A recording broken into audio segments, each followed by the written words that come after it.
ये कहानी है एक ऐसी ही आत्मा की जो रात के सन्नाटे में आज भी सुनाई देती है।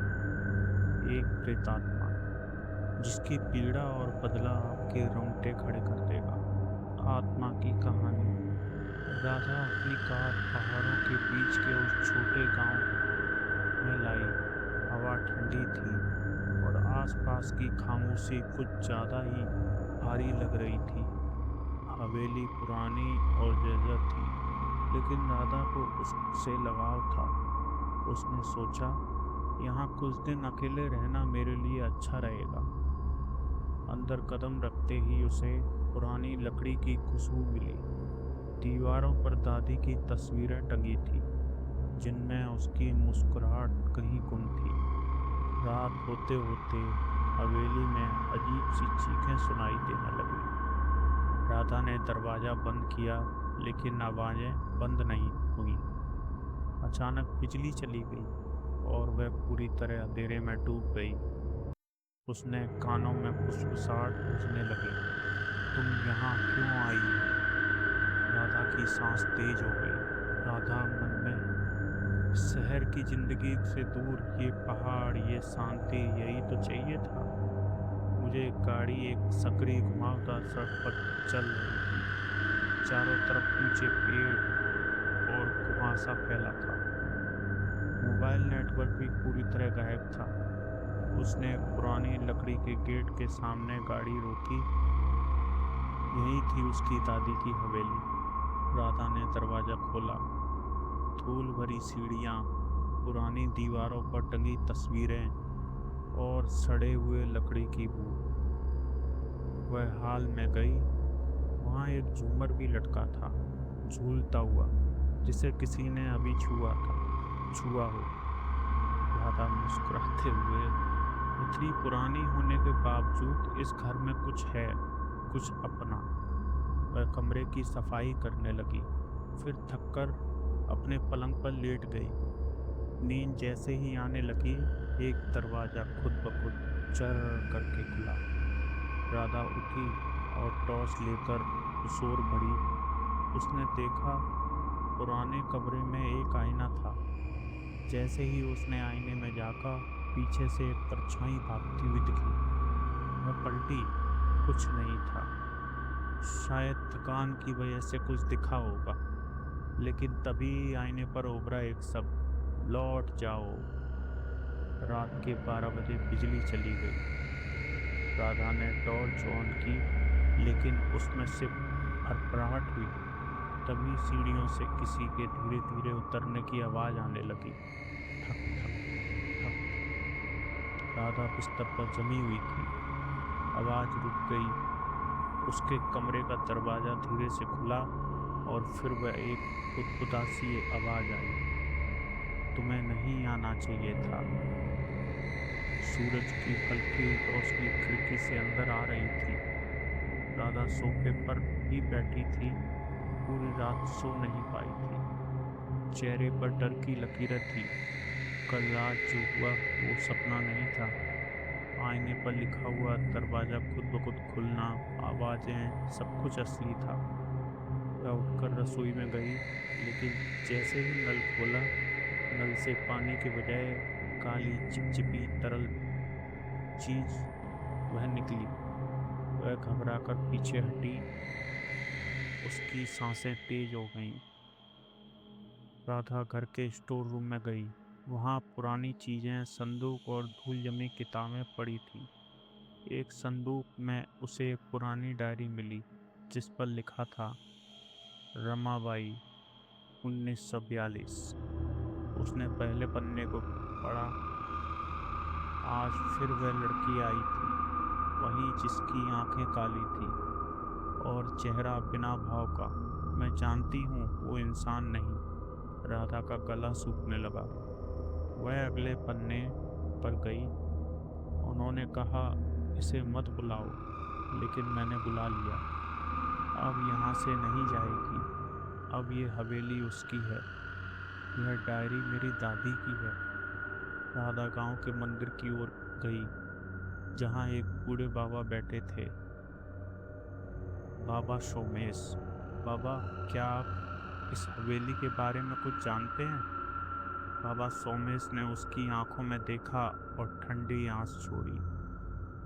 बेटी, तेरी दादी ने जो गलती की थी, उसकी सजा आज भी उस हवेली को भुगतनी पड़ रही है। यहाँ एक आत्मा बंधी हुई है, काली। कोई उसे बुला लाया था और फिर वह किसी की नहीं रही। क्या ये आत्मा अब भी हवेली में है? बाबा, वो कहीं नहीं गई, और जो लौटे हैं वो फिर इंसान भी नहीं रहे। राधा हवेली लौटती है। वह अब पहले से ज्यादा डरी हुई है, लेकिन अब वो जानना चाहती है कि काली कौन थी। जैसे ही वह अपने कमरे में जाती है, आईने पर फिर वही शब्द उभरते हैं, रमा ने उसे बुलाया था। राधा डर के मारे पीछे हटती है। तभी एक और परछाई उसके पीछे से दौड़ती है, काली साड़ी में, उलझे बाल, बिना चेहरा, बस आंखें जलती हुई। राधा जोर से चीखती है। राधा जमीन पर बैठी थी, सांसें बेकाबू थी। उसके चेहरे पर पसीना और आंखों में खौफ था। कमरे की बत्तियां चपक रही थी, टिक टिक, टिक टिक। हर झपक में आईने में कोई परछाई दिखती और गायब हो जाती। ये सब मेरी दादी ने शुरू किया था। काली कौन थी और वो क्या चाहती है? राधा ने दोबारा रमाबाई की डायरी उठाई और पढ़ना शुरू किया। 1942। आज उन्होंने उसे यहाँ लाने को कहा। मंदिर के पुजारी ने मना किया, लेकिन मैंने नहीं सुना। वो आई थी, एक अनाथ लड़की, शांत, लेकिन उसकी आंखों में गहराई थी और गुस्सा। मैंने उसे अपनी बेटी माना, लेकिन धीरे धीरे घर में कुछ बदलने लगा। दीवारों से खून बहता, तस्वीरें खुद से गिरती, और मेरे बेटे का चेहरा जल गया। राधा की आंखें भर आईं। वो काली इंसान नहीं थी। मैं बहुत देर से समझी। जब तक घर को उस आत्मा से मुक्त किया जा सकता था, तब तक वो हवेली से बन चुकी थी। रात के 12 बजे राधा को झपकी आई। अचानक खिड़की से तेज हवा आई और सारे कागज उड़ गए। दीवार पर खून से लिखा हुआ था, अब तुम मेरी हो। राधा जोर से चिल्लाई। तभी एक धुंधली आकृति धीरे धीरे उसके सामने आई। काली साड़ी, नीले बाल, सफेद चेहरा और बिना पलक झपकाए जलती आंखें। राधा पलटी, लेकिन दरवाजा खुद ब खुद बंद हो गया। परछाई धीरे धीरे बुदबुदाती हुई। रमा ने मुझे यहाँ बुलाया। "अ- अब तुम जाओगी नहीं।" राधा सुबह होते ही भागते हुए मंदिर पहुंची। बाबा, आपने बताया क्यों नहीं कि मेरी दादी ने उसे पाला था? बाबा सोमेश ने सांस भरी। काली कोई आत्मा नहीं है, वह डाकनी थी, शमशान से निकली एक अधूरी आत्मा, जिसे किसी ने बुलाया था। रमा ने गलती की थी, प्यार में नहीं, अहंकार में।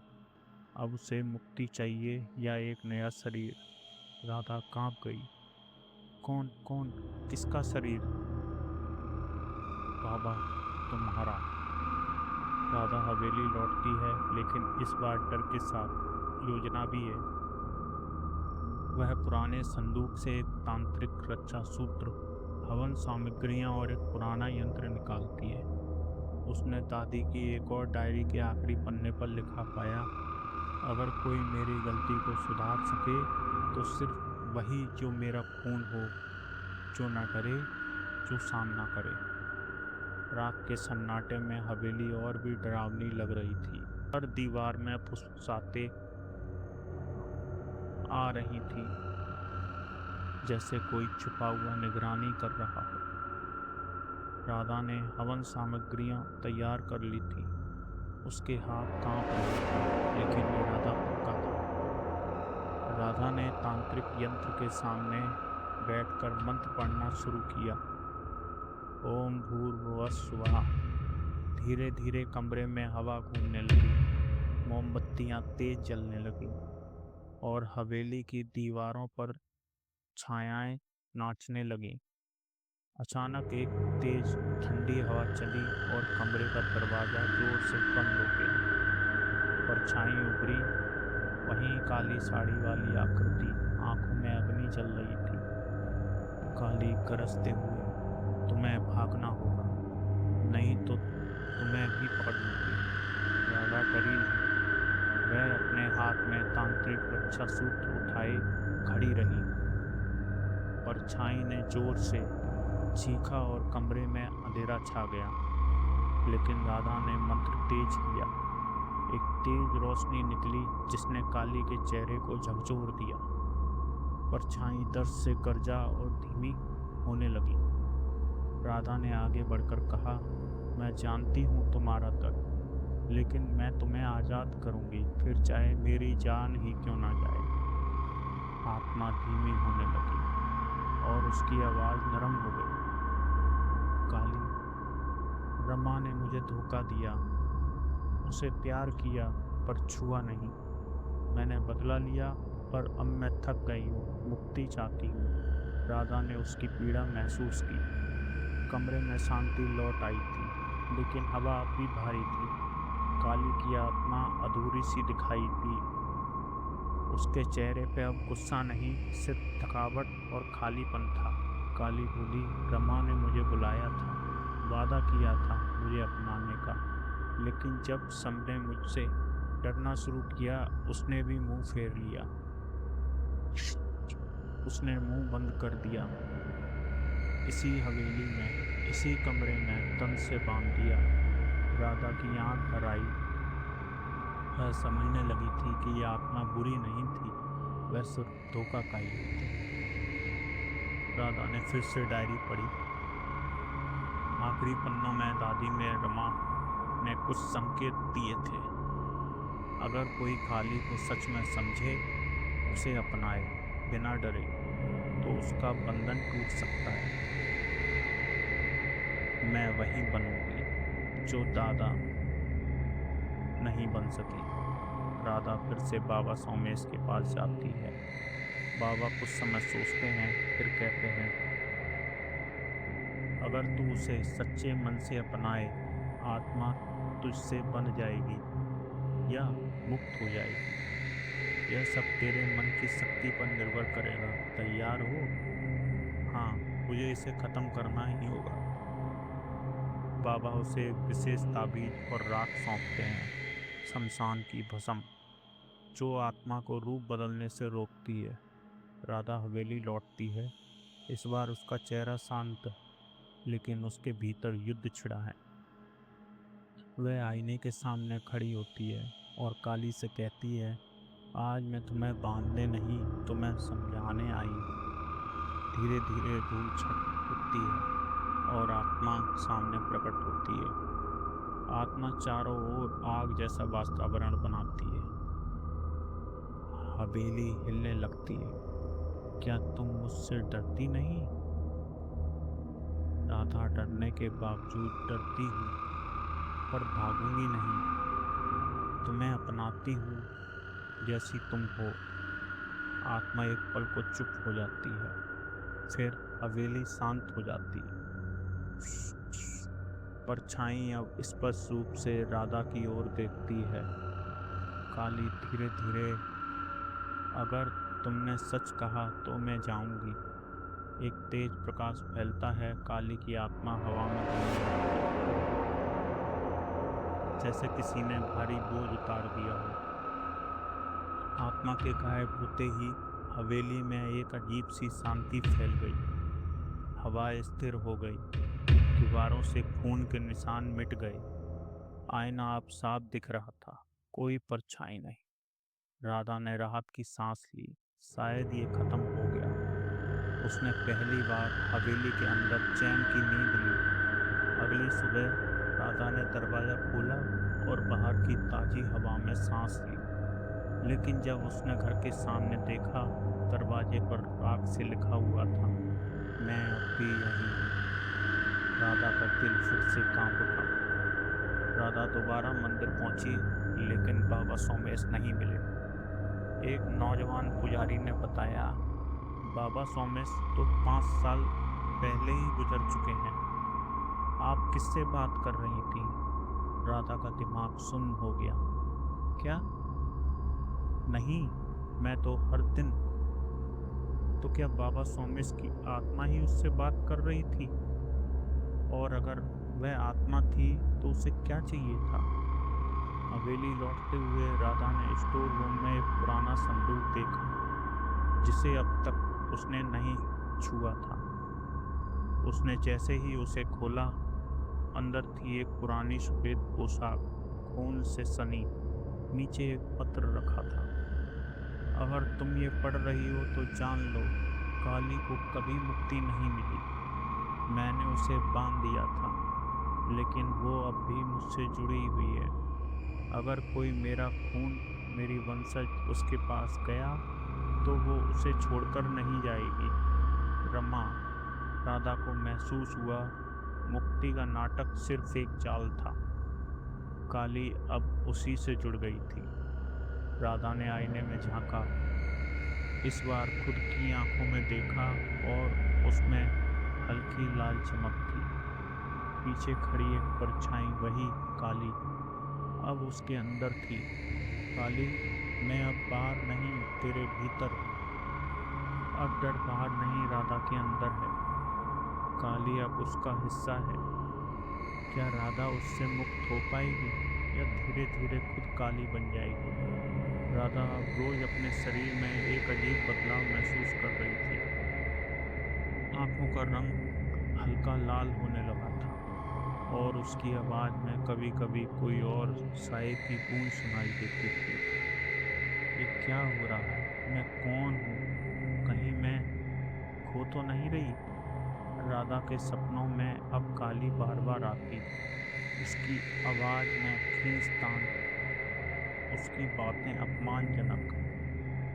यहाँ तेरे बिना मैं अधूरी हूँ, मुझे पूरा कर या मैं तुम्हें खत्म कर दूंगी। राधा जागती, पसीने में भीगती। राधा ने तांत्रिक वस्तुएं निकाली, मंत्र पढ़े, लेकिन काली की मौजूदगी बढ़ती जा रही थी। उसने महसूस किया कि काली धीरे धीरे उसके नियंत्रण को अपने हाथ में ले रही है। राधा ने गांव के किसी पुराने ज्ञानी से मदद मांगी। ज्ञानी ने कहा, तुम्हारे अंदर दो आत्माएं, एक तुम और एक काली। लड़ाई में तुम्हें अपने मन की शक्ति से जीतना होगा।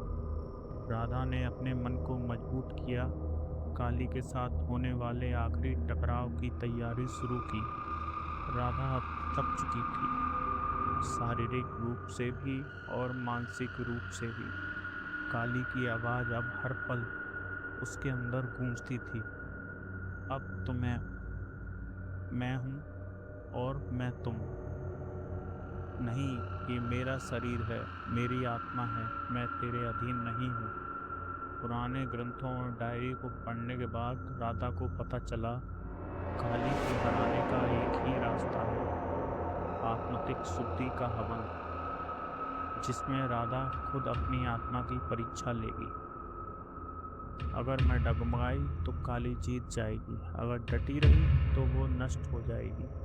राधा ने हवेली के पुराने आंगन में हवन की तैयारी की। चारों ओर राख की रेखा, बीच में अग्निकुंड और सामने ताबीज और राख। राधा ने मंत्र पढ़ना शुरू किया। हवेली कांपने लगी, दीवारें धड़कने लगीं, हवा तेज हो गई। आग की लपटों में से काली की आकृति उभरी, लेकिन इस बार वह पूरी ताकत से आई। आंखें जल रही थीं, बाल उड़ रहे थे और वह राधा की ओर बढ़ी। काली, गरज कर, तेरा शरीर अब मेरा है, तुझे इसमें जीने का कोई हक नहीं। राधा ने आंखें बंद की, मन शांत किया और कहा, अगर तुम सच में पीड़ा में हो तो मैं तुम्हें आज़ाद कर रही हूँ, लेकिन अगर तुम मुझे मिटाना चाहती हो तो तुम्हें मेरी आत्मा से टकराना होगा। तभी राधा की देह से तेज उजाला निकला और काली चिल्लाई। काली आकृति आग की लपटों में घिरने लगी। वह चीख रही थी, रमा ने धोखा दिया, तू भी। लेकिन राधा शांत रही। हवन की लपटें तेज हुईं और एक क्षण में सब शांत हो गया। काली की चीखें बंद हो गईं। अगली सुबह फिर हवेली एकदम शांत, दीवारें साफ, दरवाजे खुले। आईना अब पूरी तरह पारदर्शी था। राधा मुस्कुरा रही थी। उसके चेहरे पर कोई डर नहीं था, सिर्फ सुकून। राधा हवेली के आंगन में खड़ी थी। सूरज की हल्की किरणें उसके चेहरे को छू रही थी।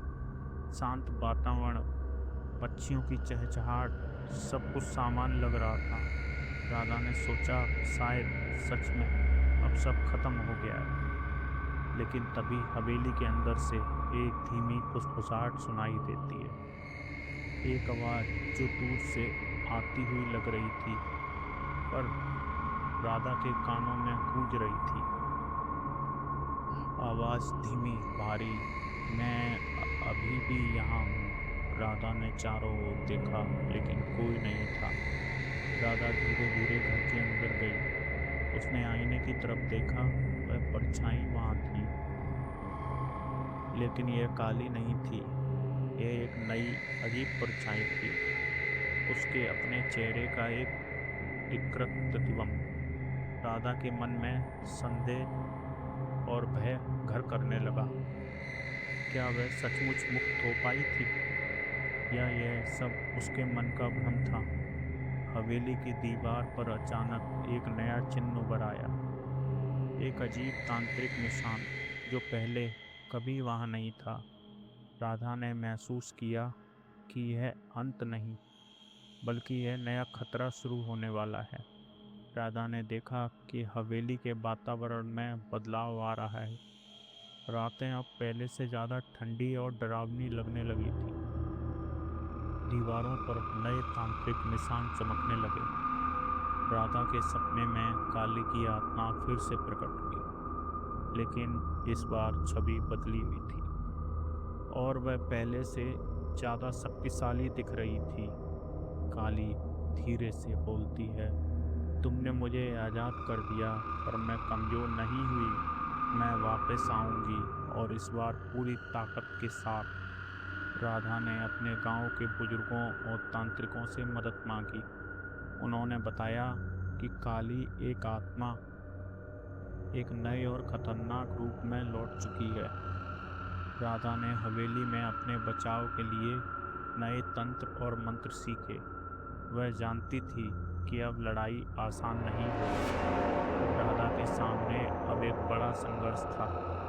क्या वह अपनी आत्मा और शरीर को बचा पाएगी, या अंधेरा फिर से उसका हिस्सा बन जाएगा? राधा ने अपने आप को पूरी तरह से तैयार कर लिया था।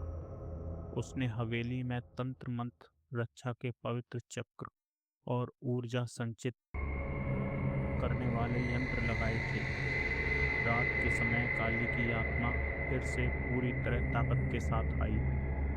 उसकी परछाई ने हवेली को घेर लिया और दरवाजे, खिड़कियां अपने आप बंद होने लगी।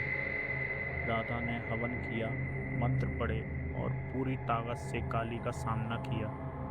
दोनों के बीच एक भीषण आत्मिक संघर्ष हुआ। राधा ने अपने मन और आत्मा की पूरी शक्ति लगाई।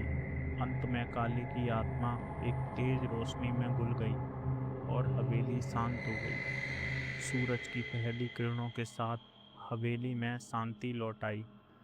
राधा अब स्वतंत्र थी और उसके चेहरे पर सुकून था। राधा ने अपने पूर्वजों की हवेली में घुसकर एक प्रेतात्मा काली से जूझते हुए उसकी पीड़ा और दर्द को समझा। दादी की डायरी और तांत्रिक मंत्रों की मदद से उसने आत्मा को शांति देने की कोशिश की, पर यह लड़ाई सिर्फ हवेली तक सीमित नहीं रही। काली की आत्मा राधा के भीतर समा गई, जिससे एक आंतरिक संघर्ष छिड़ गया। राधा ने अपनी हिम्मत, ज्ञान और आत्मा की शक्ति से उस भटकती आत्मा को हराकर शांति स्थापित की। क्या सच में अंधेरा हर बार जीतता है, या हमारी हिम्मत उसे दूर भगा सकती है?